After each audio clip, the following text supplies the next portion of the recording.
if the European Union wants to be an international actor, as it pretends to be, don't we need a common asylum and migration policy? Of course we did. Otherwise, we would speak again with 28 and then 27 voices, which is definitely not acceptable. As I said at the beginning, we need to hear all sort of voices, a diversity, a variety of voices. And the voice that I love a lot, as the voice of a tenor, this is true, is the voice also not of a great artist, a great tenor, a great opera director and novelist, but of a great human being, who is Rolando Villazón. I think he's one of the most outspoken persons from the artist, let's say, community on this matter, on what it means to fight populism and extreme right, and to show empathy and solidarity with our co-fellow human beings. Rolando, please. Thank you so much. I'm very happy and very honored to be here. I'm a great supporter and believer of the European Union. Actually, I'm a great supporter and believer of any union from human beings. I come from Mexico, I come from Latin America, a great, amazing continent whose for centuries has dreamed to come together, to be one, and in many ways we have achieved that. There's many wonderful cultural aspects that unite us. There's a common language, almost all countries that we speak. There are political efforts, there are economical efforts, and yet, of course, due to narrow-minded views, nationalism, selfishness, the complete union is yet to be achieved. When I was invited here, I asked myself, why should I come? I'm not an expert, I'm not a politician, I'm not a lawmaker, I'm not a philosopher, I'm not a sociologist, I'm a singer, I'm an artist. And I think the answer came from the Facebook page that speaks about my career. And that sometimes here and there I put some statements about what I feel and what I see in the world. And here and there people comment, you should stick to singing. Sing, don't comment on politics. I will burn your CDs because of what you're saying. And I think the answer came from there. I believe that this is not only about politics. This comes from every one of us. The awareness has to come from every single voter that will make possible to have the right people out there making the decisions that we want. So it starts from all of us. This situation gets into very abstract conversation, numbers, names, threats, big words, and at the end of the day it's about you and me and people leaving their country because of extreme poverty, because of an unsustainable situation, because of war, because a terrible condition that pushes them. It's not their fault.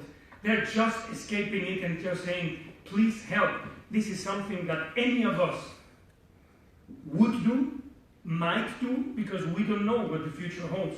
And we would take our families, our friends, ourselves, and knock at the door and say, I need help.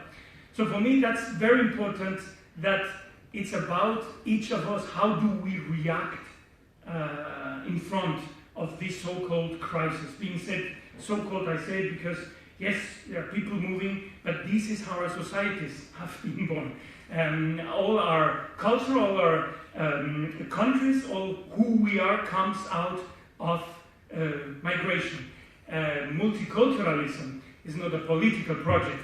Multiculturalism is a reality, is a fact, whether we want it or not. And we should want it, because it enriches us, it makes us who we are. And so in front of migration, I believe that there is two kinds of answers. One is we ignore it. We are so self-absorbed in what we do. We live in a bubble. We go on with our lives and we ignore it. I don't think this is a conscious decision. I think that this is something that can just happen in our everyday life, or we acknowledge it. I think today most people almost are obliged to acknowledge the situation, and it's good that it is so. And so if you acknowledge the situation, there are two ways to respond to it. One is a passive way, and the other is an active way. If you respond passive, you can ignore it, but this time consciously, you turn your head around, you don't look at the person who is asking for money, you change the TV when they are speaking about the tragedies going on, when they are asking for help. You don't engage in a conversation when a meeting and a dinner with friends when the subject comes.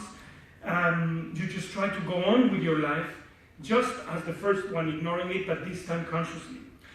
Another passive response to me is you complain about it, and you find all the troubles that you go through in your life are due to these people and these cultures that are coming to invade you and to take your jobs and to kill your friends and to threaten your way of life. You don't do anything about it, you just complain. It is a great possibility for you to give a face and a name to your malaise, to your anxiousness, to the fears that our society creates in ourselves. And then there is another passive response to it, which is sympathy. You have a response, a positive response towards people who are coming to ask for help, people who are trying to make a decent life and knocking doors, saying, can you help me to do that? And you feel for them, you feel that there should be something, that we should do something about this situation to help these people. But it remains passive, it is just the feeling that comes with it. And then there is, once you acknowledge the other possibility, you engage, you become active. And I think I would divide it in two. Those who are the blockers, those who actively believe that this is the terrible thing that is happening in our world and in our society, and they go into blogs, and they're into manifestations, and they, the xenophobia, races, there's discrimination, and to make just little examples, a Mexican restaurant in the United States recently, run by a Mexican, had some clients that used to come every weekend. They came, and then they say, well, this is our last time that we're coming to this restaurant. The person said, why is that?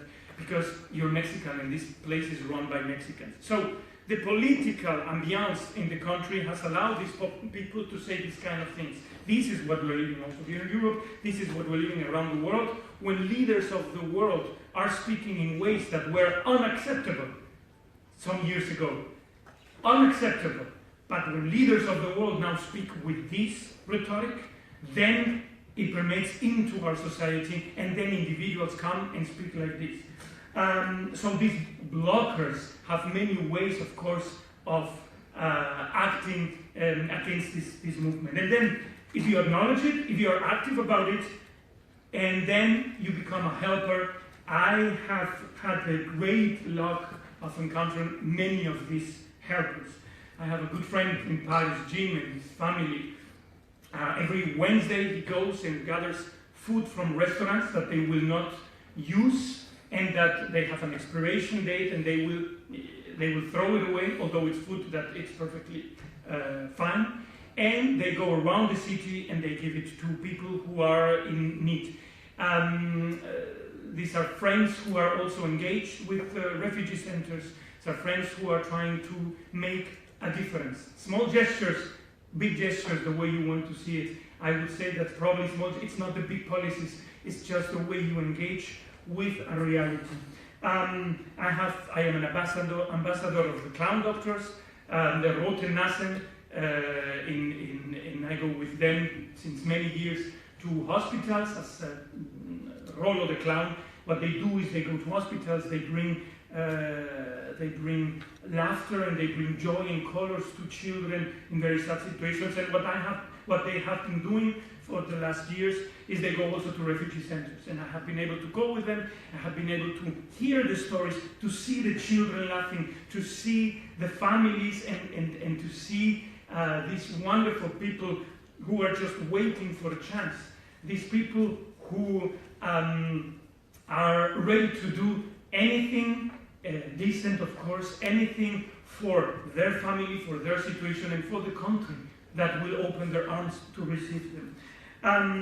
I did a campaign in my Facebook page we wanted to get $5,000 to give to the UNHCR, and in just 15 days we gathered, thanks to all the people who engaged in this campaign, over 15,000. And this was not the big donors, this was not 3 donors that gave 5,000, this was people who gave 20, 50, 30, and through that they knew about it, they engaged with other organizations, and I do believe they are now more conscious about the problem. I would also invite them to get and meet the people, to see the people in their eyes, to hear the stories. I am in the house I rent when I go to the Salzburg Festival. The lady who comes and looks that everything is fine, I remember she said, now I have to run because I go and teach German to the children of the refugees, and then I do it in the afternoon for the parents as well.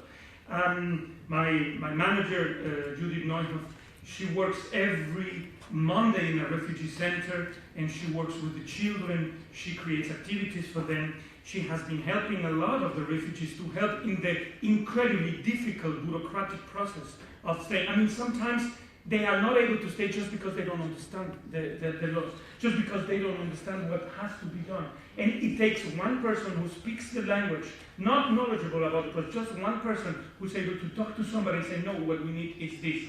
She and her husband have gone the length. They even bought an apartment, they rent an apartment, but the apartment they bought, they were able to then give it to a family. They have been really angels to this family. This family has now 3-4 children here in Europe, in Germany. They're doing well. These are people, these are teachers. She was a teacher, she is a teacher, was a teacher in Syria, came here with nothing. Their adventure is tremendous. One needs to hear these stories, what they went through. They ended up in jail, they had to escape jail, they were working with little children, and to be able to be in a school that will allow their children to have a different life, to have a future, to have a light, to have a possibility, hope that we all have and that we all take for granted. This is something wonderful. We need to know about these stories. Why do we remain then passive? I have to say, I have been passive. As an artist, I do believe art is apolitical and has to be apolitical. I would not say something like this in one of my concerts. But my Facebook is not a stage. My Facebook is what I say. And I do believe that we have to raise our voices, particularly today. Maybe in the past, I don't know if it was necessary. I live today. The rhetoric of the xenophobic people, the rhetoric of the extreme right, those are very loud screams with very simplistic reasons and with very simplistic, with very simple arguments of why we should behave in a certain way. So we need to speak very loud. We need to use every single possible scenario, every single possible stage, every single possible microphone to say, no, that is not like that. Why do we remain passive? I do believe that a lot of people say, like, well, I don't know what to do. You know, I feel I should do something, but I'm not ready to do the big thing. I know I'm not going to buy a house. I'm not going to have somebody living in my house. And I think that's fair enough. Yes, not all of us can do that. But it's a small gesture. It begins with acknowledging the situation. It begins with looking at people into the eyes, with understanding where they come from and what they do. And then there is a lot of organizations, you know, where you can commit yourself. Even personally, you can be part of it, you can go there, or you can help with money, you can enter the debate, you are a voter. You will vote for these people, for the people who will have to carry on a certain message. Of course, you know, the extreme right message is now coming into the right message, and that is very dangerous, that for political reasons we get into this kind of rhetoric. So why be a helper and not a blocker? What's the difference? I would say that, you know, first of all, I do believe that blockers are not very happy people and that helpers are very happy people. At least that's what I have perceived. That helpers actually, they have a joy in their lives. And I'm not saying that there's no problems in their lives. These are people who struggle in their everyday life. living is a struggle. And they, like any one of us, they go through that struggle. And yet, I do believe that this is something that makes us more complete. That finding in the other a reason to fight, that understanding that the other is the same as me, that there is no difference, no tolerance, no acceptance. More than tolerance, acceptance. Embracing the other. That makes a big difference. I do believe that a helper, we all have to be helpers because we are happier, because you never know if you're going to be in the other side, and we possibly will be in the other side. We might be needing that help and knocking that door. But the most important for me is not out of charity, it's out of justice. It is simply justice. It is luck that we are here and they are in their terrible situation. If you are a believer or not a believer, it's different, but it's not their fault, just as it's not our merit to be here and have this privileged position. And more than that, I think it is an obligation of those of us who are in a privileged position to help those who are in a privileged or are in an extreme need of help. It's small gestures and it's an engagement. As I said, I'm not an expert, but I will finish with words of two experts that I admire. One is a great thinker who passed away this year, Todorov, and he says, being civilized does not mean that you have to have a lot of education and have read a lot of books and have a lot of knowledge. We have seen that people like that have created horrible things in the history of humanity. Being civilized means being capable of recognizing completely the humanity in others and being able to see oneself in the place of the other so that you can see yourself from outside as the other. And I will finish with one of my favorite thinkers, Sigmund Bauman, who said that yes, we're living through a tremendous human crisis. It is a terrible human crisis, and the only way out of this human crisis is solidarity between human beings. I would add, those are you, me, each of us. Thank you very much.